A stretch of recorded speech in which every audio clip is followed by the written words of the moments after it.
Hej!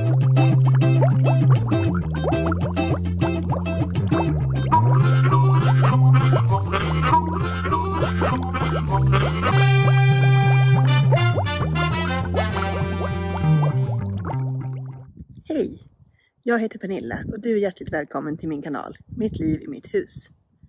Idag är jag ute i trädgården. Det är i mitten av maj och jag tänkte att vi ska titta lite på vad som växer här i trädgården. Det här är mitt första år i den här trädgården så att min plan är att inte göra om så mycket utan mer titta på vad som finns och vad som kommer upp så jag inte råkar gräva bort något litet guldkorn. Den första blomman som jag hittade när jag gick runt och tittade var faktiskt de här små vitsipporna. De är inte så många men de växer precis bakom min carport. När man sen kommer fram på framsidan och tittar i rabatten så finns den här lilla blåa blomman som heter ormöga. I samma rabatt så står det också ett antal påskliljor.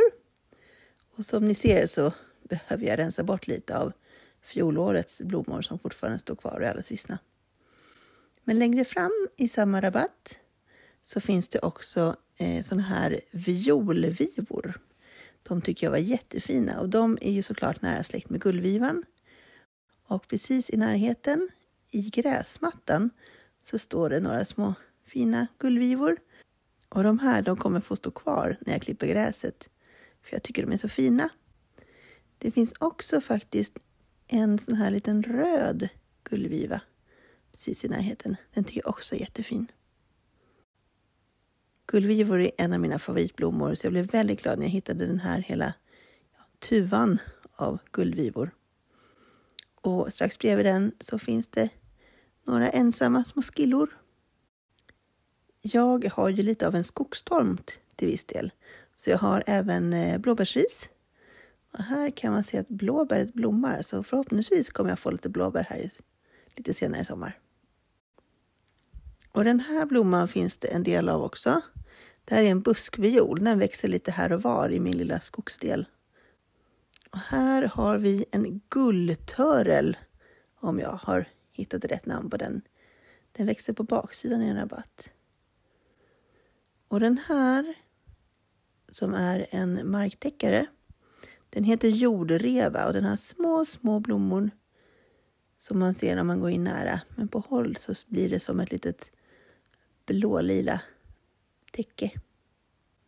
Och sen på baksidan så har jag rabarber.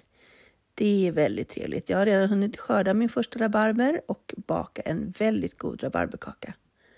Så den här rabarben, den är jag mycket nöjd med.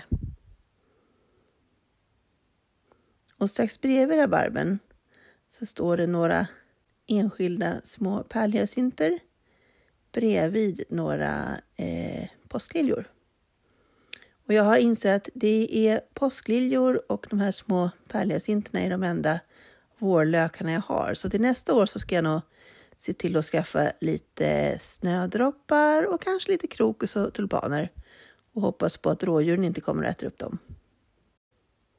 I min lilla skogsdel av trädgården så finns det också en del såna här små vårärt. Små söta lila blommor. Och apropå lila blommor så blev jag väldigt glad när jag för bara några dagar sedan upptäckte att jag har syren på tomten. Syren är också en av mina stora favoriter.